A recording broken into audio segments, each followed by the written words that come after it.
I want you to think about your career for a moment. Are you happy in it? Do you find it fulfilling? Is it a source of satisfaction and pride?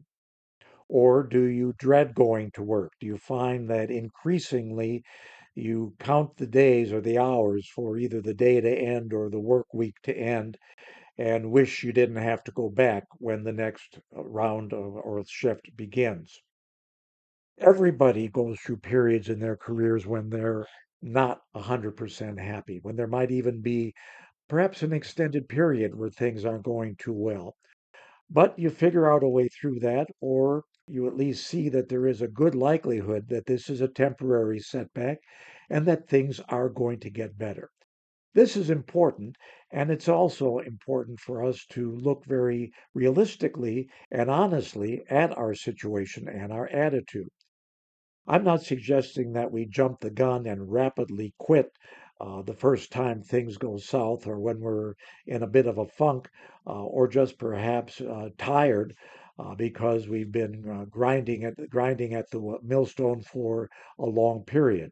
Again, there's going to be stretches like that in anybody's work life. The key here, though, is it sustained? Does it seem to be permanent? Is it bringing you down?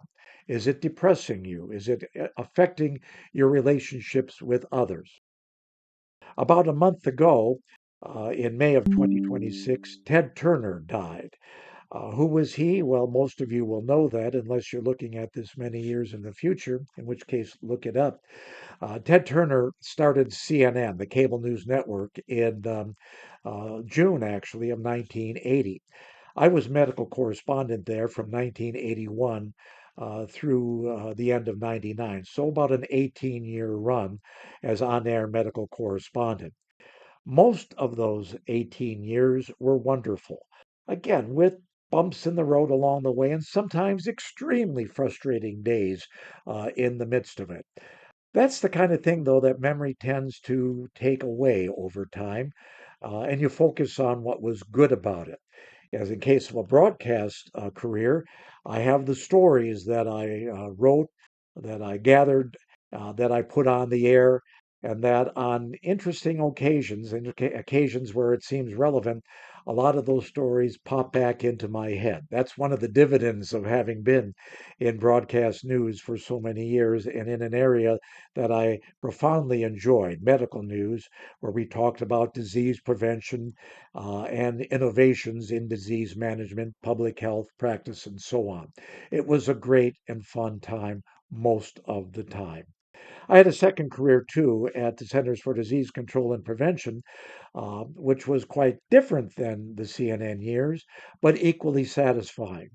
Again, what I'm boiling down to here is I was fortunate in having careers that I found fulfilling, that I enjoyed, and that met the practical needs of providing for my personal and family responsibilities. That's an important aspect to work, of course. You have to pay the bills.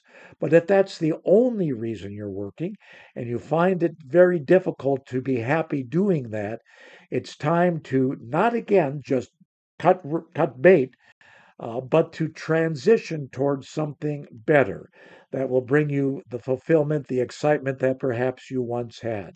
Life is too short to be miserable on the job for a sustained period.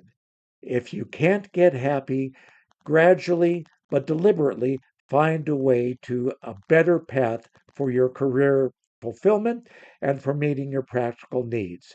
This is the good way for you to do what you do well.